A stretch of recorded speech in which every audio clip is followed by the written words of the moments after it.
such a shame. Spent so much time wishing. You're tuned into 69X, and this week I am featuring alternative rock band from Kent in the UK, the Young Hearts.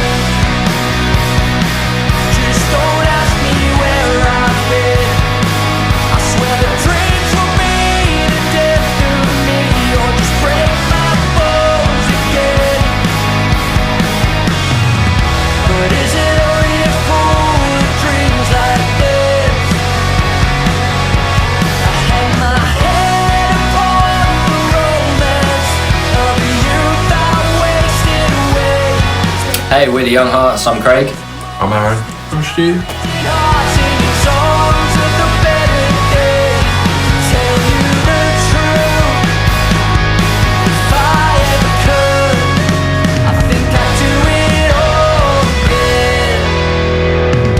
Championed by the likes of Kerrang, Rock Sound, BBC and Punktastic, I asked the guys to tell us all about their influences and their overall sound. So I don't think there's a simple, straightforward answer to this question. At the end of the day, we're just a rock band.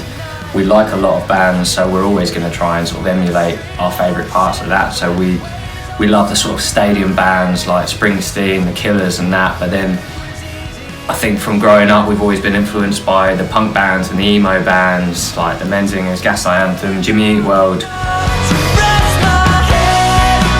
Assets of our sound, isn't it? It's not just one sound. It's like you've got quite heavy drums, you know. You've got like nice clean vocals, gruff at sometimes, and you got some nice like delay parts. It's just it's a mixture of everything.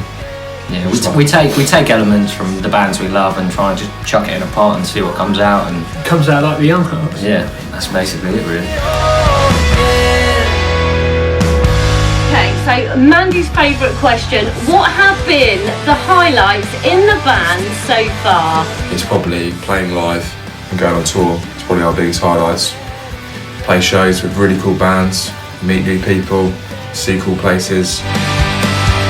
Probably the biggest highlight for me, and I think for you guys as well, was just when we finished the album, like hearing something we'd put like 2 years of our life, all this money, everything had kind of been leading up to that, and when we finished recording that album, I think that was a big deal. I think that was a big moment for us.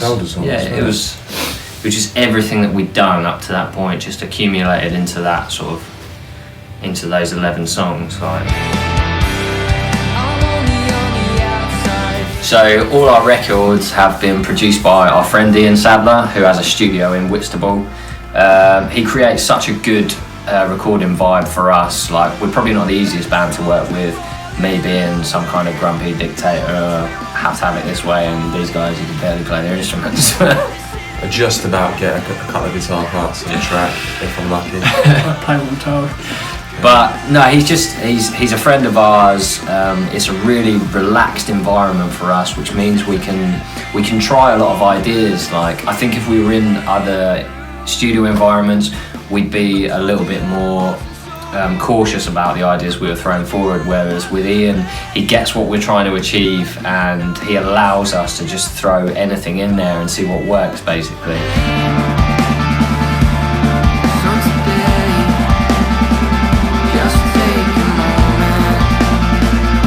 The Young Hearts are fortunate enough to be signed by Saviour Management. Massive shout out to James, who also manages a vast array of really talented bands. So I asked the guys, what's it like to be signed by Saviour Management? I think we're quite lucky since we've been with Saviour Management over the last couple of years. We haven't had to book our own shows anymore. Yeah, like James always gets us the best opportunities. He always finds like the best bands to go on tour with, the bands that we saw, like the right crowd all the time. He just always knows what we want. It means that, like, whereas when we started the band we were having to go out and find our own shows, like now we can just concentrate on the other aspects, the writing the songs, like all the other more important stuff that we need to concentrate on.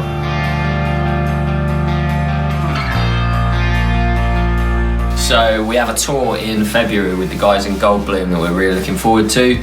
apart from that, there's nothing booked at the moment, but our album is due out next year, so we want to be playing as many shows as possible. We want to be touring as much as possible, so we are going to be booking up as much as we can. Just to support the album is what we have to do.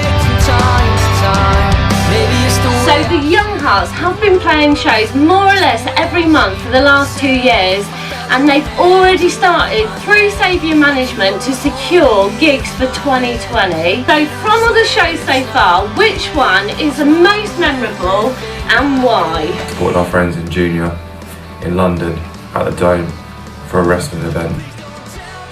And another one that we played as well was in Glasgow, a little place in Glasgow, really small venue. It was packed out as well. Being that far away from home and just getting the reception we got was awesome.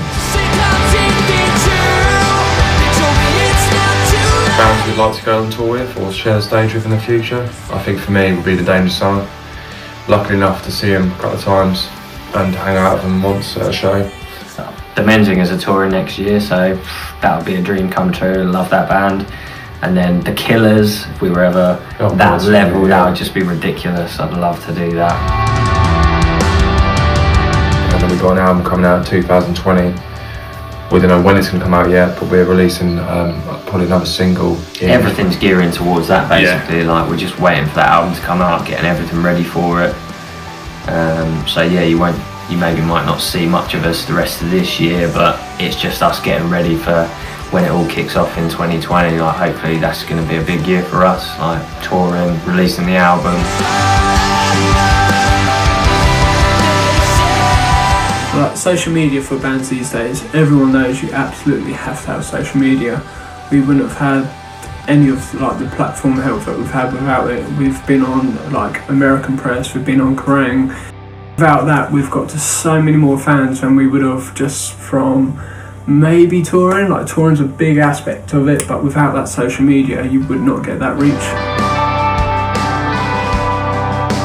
Yeah, it's just the way it works these days. I mean, like 20, 30 years ago, you could promote yourself just by travelling around and playing shows. God knows how much a percentage of your audience is all through online social media. Like you have to be present all the time. It has to be continuous as well. Like we suffered because we didn't put anything out for ages, but now we have started. You can see the effect social media has. Like it just drives it on. Like it's all forward from there. I'd probably say like the easiest and the favourite like platform as a band is probably Instagram, just so how much like kind of interaction you get with your fans. Like it's really cool, like all the things you can do with like your live stories. You can do a live feed, you can do questions, you can polls. All this stuff relates back to the fans, and it also gives us information about what the fans want, like where they're going to be seeing us on a show or a tour.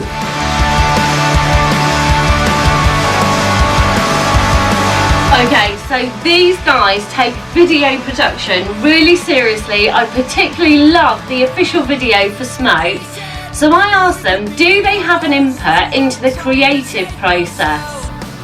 The video to Smoke, we didn't have a lot of input in as such. We just basically sent the lyrics over to Clearway Media, and he just basically come up with a really, really good concept. And straight away, when he sent us over like the rough edits, we were just really happy with the video straight away. Kind of got the vibe we were after. I guess what we generally do with videos, basically send the lyrics over, they send a treatment. If they're happy with it, let them go with it, let them do their thing.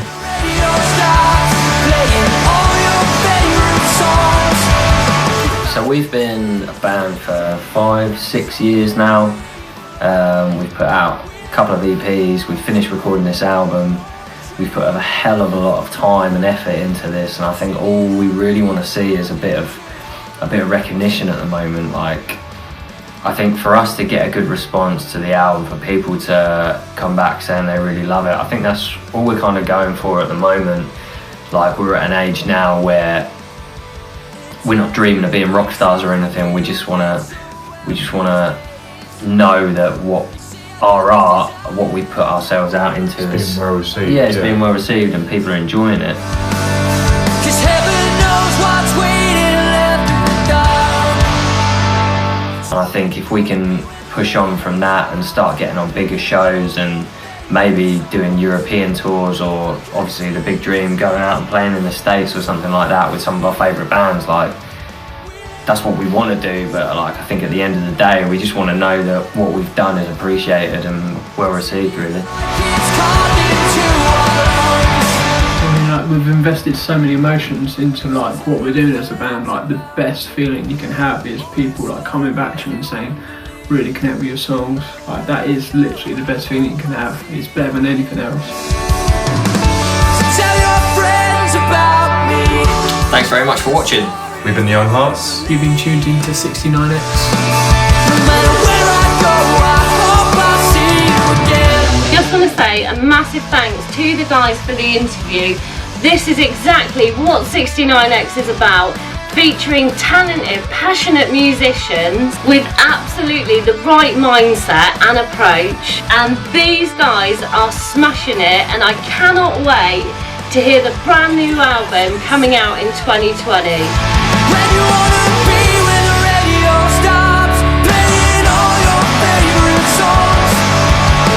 Thank you so much for tuning in, and as always, I will most definitely see you for the very last 69X music show of 2019 next Friday. And singing like it's coffee.